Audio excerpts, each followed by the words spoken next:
Hi mga kamuis, good morning po, good afternoon. Ito ang mukha ko ngayon mga kamuis, sa afternoon this Tuesday afternoon at 2:30 o'clock mga kamuis. So nag-wake up ako ng 12:30, so 2 hours na nag-wake up ako, no? Sa kapag wake up ko mga kamuis, hindi ako nag-almusal, kundi kasi naligo na ako kahapon, ng hugas lang ako sa sa buhok ko at saka um, sa baba at sa kataas. Pwede yung maligo the wall, pero hindi na lang ako naligo the wall. Mamaya na naman sa gabi bago ako matulog mga kamuis. Maligo ako after sa work. Kaya sarap sa kape mga kamuis. Yung kape na, alam mo yung anong kape ko mga kamuis? Yung Nescafe with Nesquik Cacao. Nesquik Cacao is very sarap mga kamuis, at saka lagyan ko lang ng konting milk, yung fresh milk. Okay, sarap. Walang sugar ha, kasi ang kakao mayroon ng sugar sa ilalim. So mga kamuis, mamaya pa ako mag-work sa gabi. Pagdating ni asawa ko mga alas 6 or alas 7. At saka darating naman ako ng 2 o'clock or 1:30. Tingnan ko anong ngayon is konti lang linisan mamaya sa daycare, yung tinrabahoan ko. Ako ang janitor sa daycare namin ang mga kamoys. Ay, alam na ninyo mga kamoys, janitor ako dito sa Catholic daycare. Yung Catholic daycare is Catholic nursery. You know what is nursery mga kamoys? Yung sa mga bata ba, yung for example ang mga parents may trabaho or walang trabaho pero gusto nilang ilagay sa para may contact ang mga bata sa mga bata, kasi maraming bata doon, no? So for example ang daycare namin kay laki-laki ngayon mga kamoys, 4 groups with 65 children in all. So ang 65 divide nila ng 4 groups. So every groups may two, I will tell you. Every groups they had two maestra. Yung Erzieherin in German. Erzieherin is daycare teacher, no?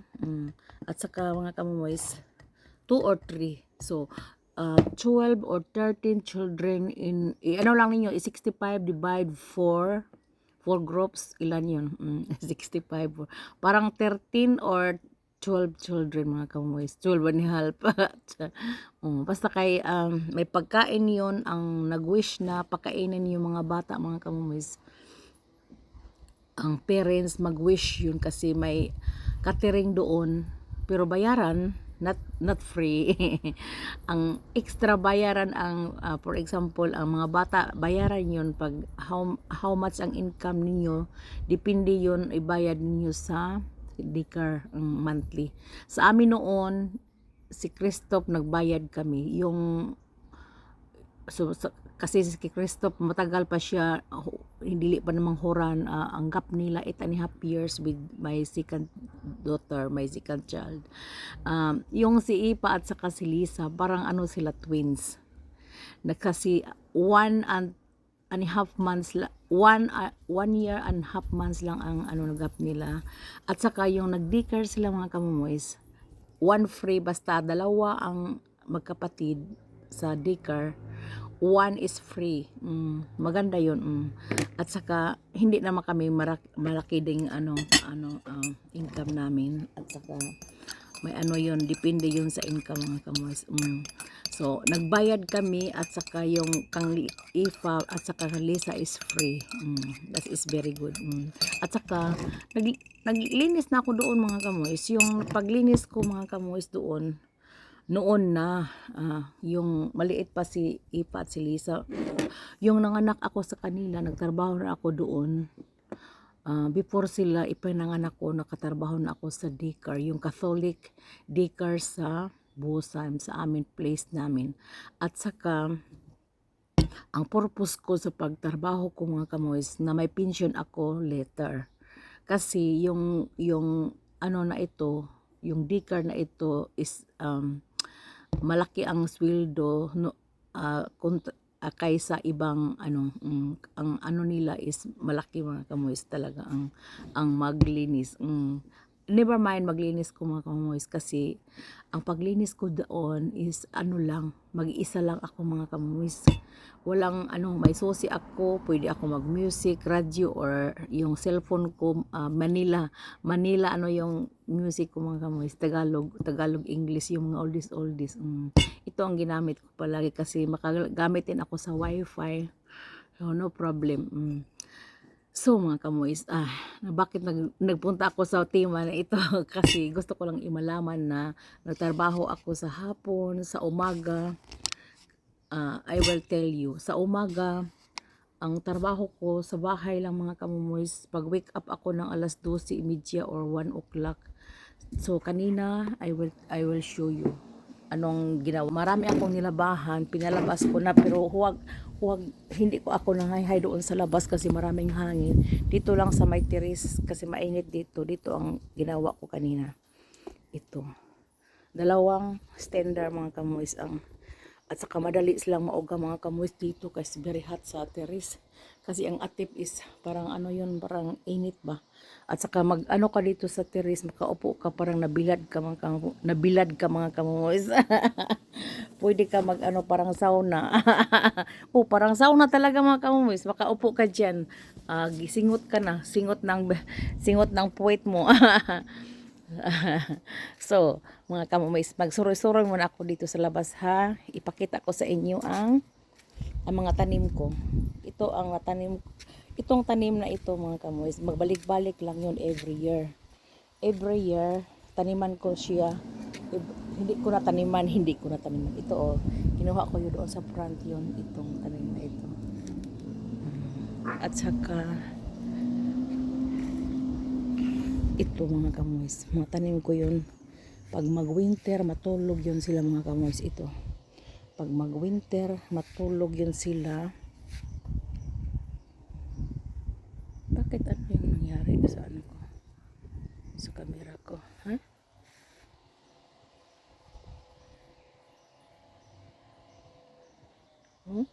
Ano yan? So, ito mga kamoys. This is hortensia. And this is my rose. This is the wild cherry. Ano yun? Pwede itanim mga kamoys pero sabi nakalagay dyan is terrace. Ano lang daw yun? Terrace cherry. So hindi ko tinanim sa labas. At saka ito parang katulad doon din. Mulaklak yun sila sa summer mga kamoys. Babalik yun sa summer. At saka yung ano ko, cherry lady or not cherry, yung grapes pala kang galing kay Sister Pompi. Ito ang cherry ko ang grapes ko mga kamoys. At saka yung parang gumamila sa atin. Lila ang ano niya. Lila ang ano niya, ang bulaklak niya mga kamoys. Lalaki na siya mga kamoys. Last year, inano ko siya, plants. Grabe no, kay laki na. Tingnan mo. Last 2 years. At saka ito ang lavender. At saka ito mga kamoys. Hortensia. At saka ito para sa ano yung spring flowers. Ito Johannisberry na puti. Ito ang sabi kong flowers na a big ang ano niya, pag hindi pa siya ma-open mga kamoys, parang ito ang ano niya, ang bago siya na-open. Maganda tingnan mga kamoys no. At saka ito ang pear ko. 3 ako palang pear. Akala ko mga apple yun. Pear pala yun. Pear yun mga kamoys. May bunga na. Tingnan nyo may bunga. Maliit na bunga. At saka ito galing yun sa aquarium. Binigay niya sa ano ko, birthday ko. At saka ito, Johannes beer na pula. Hala, nahinog na mga kamoys. Ito na. May bunga na. Kinain sa birds. Ito ang bunga niya. Oh. I-ano ko yun, ipakain ko yun sa apo ko. Kapunta dito. Pero wala na yun pagbabalik si apo ko dito. At saka ito, hindi ko alam ano yun. Nalimutan ko mga kamoys. Ano yun? At saka ito rose at saka ito pear. Bernin is pear, no? At saka ito wala, marami akong pear mga kamoys. Wala, saan yung apple? May apple ako dito. Apple ba yun? O pear. At saka ito ang tinanim ko last 2 years. Lalaki yun siya mga kamoys. 1, 2, 3, 4. Para lang hindi kami makita dito. Tinanim na kasi mag ano yun sila, mag bold yun sila pag ma-warm mga kamoys. At saka ito ang tinanim ko pa rin dito. Para lumalaki sila mga kamoys. At saka hindi ako makita. Hindi ako makita. Paglalaki yun sila mga kamoys. Parang lalaki yun sila. At saka dito kami naglaro ng sport piece sa yard namin. Hala! Ito ang nangyari. Anong nangyari sa mga kamoys? Hala! Namatay mga kamoys. Pero babalik yun. Das is walnuts. Lalaki siya mga kamoys. Das is walnuts. Walnuts. Lalaki yun siya mga kamoys. At saka ito ang another pear. Masigurong pear. Masigurong this is pear again. May bunga na siya mga kamoys. Ito. At saka i-transfer ko muna ang mga ano ko doon sa yard ko. Nandito sila mga kamoys. At saka tingnan mo, it is strawberry. May strawberry in the kaang. Sa kaang mga kamoys. Ilagay ko lang dyan. Dili ko na i-hang up. At saka ibalik ko yun sa ano, sa ilalim. At saka ang sibuyas ano ko mga kamoys. Tingnan mo.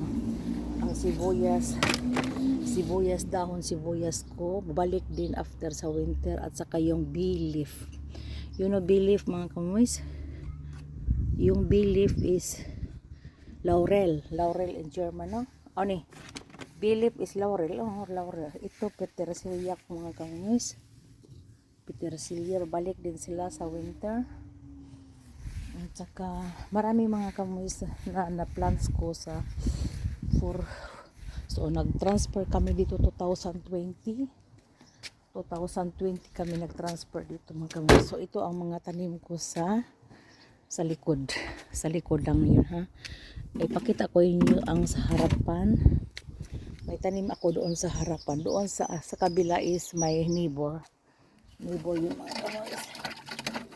Sa mga neighbor ko yun.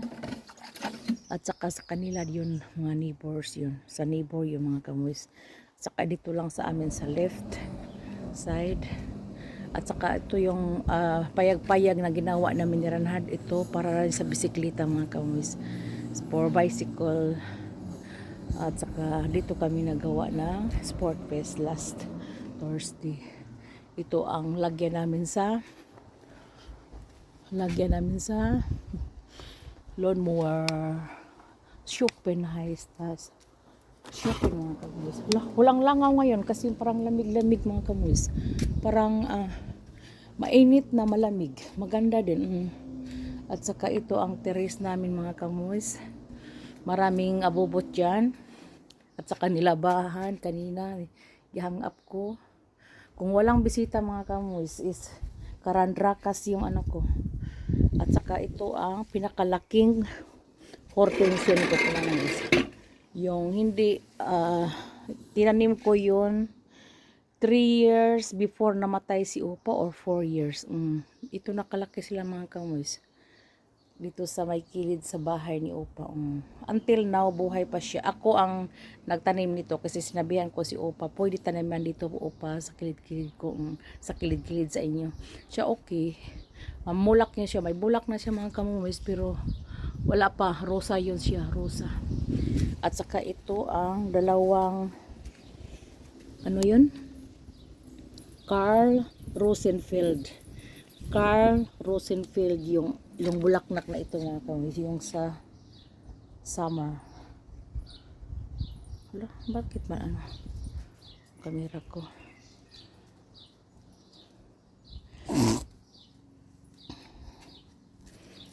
At saka ito ang flowers ko pa rin. Namatay na siya mga kamis, ang mga bulaklak niya. Parang doon yung rosa, parang ito. At saka, sakaang lang yun. At saka ito, hortensia din mga kamis. Sa harapan na yun sa bahay ni Opa mga kamis namin. At saka ito, parang gumamila. Ito, hortensia. Hortensia. That is our flowers. I don't know the name. At saka ito the same 1 2 3. So ito may ano na dito mga kamis, gumamila din yun katulad sa likod, rosa yun siya mga kamis, lila. Ito may ito ang hortensia. Hala, may bulak na mga kamis. Mag ano yun sila, magdasmag sila mga kamis kasi ano, it's very malaki siya. Hala, malaki siya mga kamumis. Tingnan mo, lumalaki yun siya. Grabe no. At saka ito yun siya mga kamumis. At like that, doon, ito sila 1, 2, and 3. Ito na siya. At saka ito, gumamila rin. Ito ang pinakauna sa apartment namin doon. I-transfer ko dito. Tingnan mo mga kamumis. Ang mga liso niya, ituro ko maayo. Grabe no. Scattered ang mga ano niya, mga sperm niya ba? Mga sperm. Grabe, liso niya mga kamuis. Maging ano din. Pero tanggalin ko siya kasi kung hayaan mo dyan, katulad din siya no, nito, next time. At saka ito ang ano ko. Ito ang clematis. Yun ang clematis mga kamuis. Yung vine, like a vine, yung mag-climb siya mga kamoys. That's why nag-ano ako ng ito like this para para mag-climb sila. Pero hindi man siya nag-climb mga kamoys. Nandoon sa baba ko. Nag-crawl siya ba? Nag-crawling. Crawl. They were crawling mga kamoys. But never mind. At saka ito ang natanim ko last Wednesday or Thursday. Yan ito. Lagyan ko muna ng tubig mamaya siguro. Ito mga kamoys ang naano ko sa kaang yun mga kamoys ha. At saka ito i-transfer ko na doon yung ganoon sa kabila, i-transfer ko dito mga kamoys. At saka dito ang mindor namin. Ang inilagay ko is hala, yung cactus mga kamoys, lalaki na siya. Yung cactus, lalaki na siya. Hayaan ko siya dyan na lumalaki hanggang, pero sa winter, ilagay ko siya sa terrace mga kamoys. Nilagay ko siya sa winter, the whole winter, hindi siya nasira. So mga kamoys. At saka yung sabi ko kanina, hindi natapos. Yung sabi ko nga kanina no, na nagtrabaho ako para anong nangyari sa camera ko? Hala, may half siya doon sa kilid-kilid. Nagasara na yun. Okay mga kamumis. At saka ito lang mga kamumis. At saka yung sabi ko, I will continue. Yung sabi ko kanina na yung pagtrabaho ko sa Dicar, no? Hindi ko natapos pagsabi. May pension yun pag I am 61 now, turn 62 next year. So, kung mag 63, 64 or 65, Kung gusto kong mag-pension mga kamoys, mag-file ako ng pension. May pension ako. Hindi naman malaki kasi I'm not full-timer. So, yung una kong tinrabahuan is ano lang, 16 hours a week, every week. Pero may konti lang with kung mga anak dito mga kamoys, kasi may 3 akong anak, includes na yun sa pension namin. I-ano yun together sa trabaho ako at saka pension sa mga bata. That is pension. Sa atin wala yun mga kamoys, no? Pero dito mayroon. At saka includes na yun. I don't know. Tingnan natin kung how mabuhay ba tayo sa Pilipinas pag makatira ako sa Pilipinas nga may pension alone. But for example, kung wala na si Reinhard, for example, no, ang pension niya gusto Lisa ang kung wala na siya ba 60% o si na ano ko yon 60% o pag ano daw pag mamatay si asawa ko ang pension niya patungo sa akin at saka 60% lang at saka so, sa akin full ano yon pension sa akin. Kung ako naman namamatay siya ang mag-ano sa pension ko na 60% din. I don't know sino mauna namin mga kamoys. Pero ang buhay dito mga kamoys is mahal sa Germany. Ang pension mo kunti lang yun dito para sa Germany kasi mahal dito conferred sa Pilipinas. Kung sa Pilipinas tayo makatira, pwede mag-utan ng kamunggay. Ang puy-ana natin is bahay kubo, walang kurente, walang tubig na gripo. Pwede na yun mga kamoys. Pero pag doon ka sa Cebu makatira ng magandang bahay, mahal din yun, di ba? May aircon. Pareha din yun dito sa amin sa may heater kami. Anong heater? Purpose nito sa heater mga kamoys? Kasi dito is 4 seasons. Spring, summer, autumn, and winter. Ang summer, ang spring, lamig-lamig, pare-pareha sa autumn. Ang summer, ngayon is summer na dito. That's why is very hot mga kamoys. 20 grade. Even is, makaupo ka lang dito. Pero kung cold pa yon hindi ka makaupo dito. Kailangan mag-jacket. Pero wala kong sando mga kamoys. Is okay na. Summer na yon At saka ang paa, nag-socks pa lang ako. Nag-socks di ay ako kasi malamig. Para sa akin, pag may hangin is malamig na yon Pero kung ano dito mga kamoys, pag summer talaga mga kamoys. At saka with bagyo or with pareha rin sa atin sa Pilipinas pag mag-summer dito may bagyo, may thunderstorm, may hangin at saka ulan.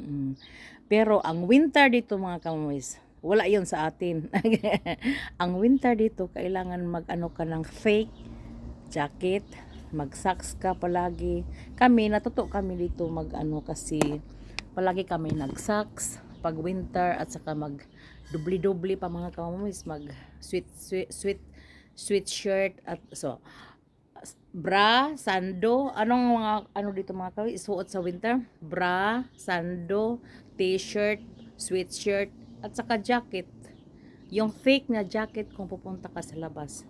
Kung dito lang sa loob, pwede mag-ano ka ng sweater, sweater lang. At saka ang winter magsuot ka ng mag-on kami ng heater. Yung heater mga kamoys, galing yun sa gas, pero mayroon din galing sa kurente. Pero ang kurente mahal mga kamoys. Dito sa amin is gas galing sa lupa, sa ilalim sa lupa. At saka kailangan magbayad monthly mga kamoys. Mahal din yun. Pareha din sa aircon. Ang aircon sa atin kasi ang purpose natin sa aircon is yung mainit sa mainit sa atin. That's we had aircon. Andito din malamig. That's why we had heater. Parang ito lang din mga kamoys, baliktad ba? Pero sa atin mas maganda sa atin kasi 2 seasons lang, rainy at saka summer. Dry season and wet season sa atin. Dito is 4 seasons. Kailangan mag changing weather. kailangan kami mga damit mga kamoys for summer, damit for spring, and damit sa winter. Mahal ang buhay dito. Pero ang nakaano dito, ang advance dito, ang mga tao karamihan hindi nakaupo. Hindi ano ba, walang mayroon namang mga ano magpakilimos, mayroon namang mag doon sa city, pero not unlike sa atin na marami. Kasi dito may ano din supporter sa yung mga taong hindi nagtrabaho, may supporter din galing sa gobyerno. Yung kami ang nag-support din sa kanila kasi may tax na kinuha sila, ang gobyerno nagkuha ng tax sa amin, may church tax nga kami dito sa Germany, pero sa atin wala yon. Yung what is church tax mga kamoys, yung ano, yung ang church, ang gobyerno kukunin yon sa amin sa salary deduction yon, together sa salary deduction. At saka ang 1/4 or 1/8 nito goes to the church daw. Ang gobyerno kukunin yon sa salary deduction namin. Ang BIR i-file niyo namin ang ano namin ang tax sa BIR, at saka ang gobyerno maghati na yon sa pera sa gobyerno, at saka yung church, yung mga pari dito may fest silang money, salary monthly. Sa atin wala mayon sigurong salary ang pari, ano lang yung ano, yung galing sa sikpaw mga kamuis, no? Or mayroon siguro din sila, pero not unlike here na mayroon silang salary talaga monthly. That's why hindi sila poor mga kamoys, yung mga pare dito. At saka yung mga sikpaw, mga ano na yun sa mga for the churches. So, ito ang big difference dito mga kamoys. At saka mga tao dito mga kamoys, magkasakit is insured lahat. Even is mga refugees, yung mga langyaw ba, like mga foreigners, may mga insured din sila. At saka later may pension pa din sila mga kamoys, grabe no. May pension even walang trabaho. Pero ang mga ano dito, mga langyaw ditong naggaling sa gubat mga kamoys, na may trabaho na sila ang uban. Ang uban papaulion, ang uban kung nagustuhan nila dito makatrabaho sila. Pero mag-learn sila ng German or English. That's why. At saka mahirap din magpunta dito mga kamoys. Kung ako mag-invite sa mga kapatid ko or sino papuntahin ko dito, mas ano pa yon mga kamoys, mas problematic pa rin, mas mabuti pa yung maglangyaw, yung mga refugees, refugees, mas madali pang makapunta dito. At saka kami not so. Never pa ako naka-invite, but I'm helping always my family.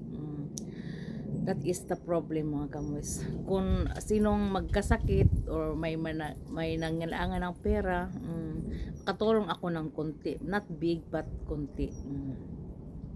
At least nakatulong din ako sa church at saka sa family ko. At saka I'm happy here together with my choir colleagues, yung second church namin sa Pentecostal, Catholic, both Catholic and Pentecostal. May mga Pilipino, mga yun, kababayan kababayan people. Mas mabuti yon, may contact sa mga kababayan mga kamoys, kaysa ikaw lang mag-isa dito sa Germany na wala kang contact, wala kang taong kinontak. Ang best friend ko, hindi naman ako nag-trust sa mga lahat na Pilipina. Pero ang nitrasan ko yung asawa ko. Mas matrust pa ako sa asawa ko kaysa iba. So wala akong best friend mga kamoys. In true life ko, wala akong best friend. Si asawa ang best friend ko at saka mga anak ko. Mas mabuti pa kaysa maraming mga marites. Mas mabuti yung mga kamoys, hindi ka mag-trust ng tao, kasi mag-trust ka sa iba dan ganon din sa iba, like that. Mas mabuti. So I know that at lesson to learn, that is the very best, na hindi ka mag-trust ng tao. yung katulad mo. So mag-trust ka sa pamilya mo, mas mabuti pa. Hindi pa yung marites yung pamilya mo. Okay mga kamoys, ito lang. Tapos na ako nag-almusal. Yung almusal ko mga kamoys, bread lang. 2 bread na may cheese kizzy. Ito lang gibarnis ko mga kamoys. At saka kape. Kape. Sabi ko no. Ito ang almusal ko sa alas 2. At saka mga kamoys, mag-wait ako sa asawa ko. Ni asawa ko kasi mangain kami mamaya together bago ako mag-alis punta sa work. Ako naman ang mag-work mamaya pagdating niya. Kasi baka mag groceries, dalhin ko yung auto pag isa lang auto namin mga kamoys. We were not rich. Ano lang, isang bisikleta na e-bike at isang bisikleta na non-e-bike at isang auto lang. Ang auto mga kamoys, importante namin na makadrive kami sa city kasi we were living out of the city. Para mag-groceries, punta sa church. Ito lang ang purpose namin, makapunta kami sa mga anak namin, magbisita, kundi mag-train. Kasi ang train dito mga kamoy, sometimes is very mag-wait ka pa sa mga train, may cancel, may walang train, 1 hour, mag-waiting, grabe. Cancel talaga palagi. At saka late. Ito, kasi may 49 euro kaming a month na kung gusto ninyo, pinaka-brato yon, pinakamura sa lahat na Germany makapunta ka. Last year is 10 euro lang mga kamoys, pero ngayon is 49 euro na. Ang 1 month. Pero never pa ako nakabili kasi hindi ako nag-travel palagi. Punta lang ako mag-grocery sa Asian shop. Mag-travel ako ng train. So mag-drive ako sa weekend or 2 times a week with the car kung mag-groceries. Ito lang importante sa auto namin. So mga kamoys, I wish you all have a blessed Tuesday po. At saka I will hi. Hi mga kamoys. Mas maganda ang mga kamoys pag the sun is there. Ito malamig sa sa mata. Wish you have a blessed Tuesday po. Thank you for watching. Subscribe me mga kamoys at saka thank you for watching my videos. God bless mga kamumoys. Thank you.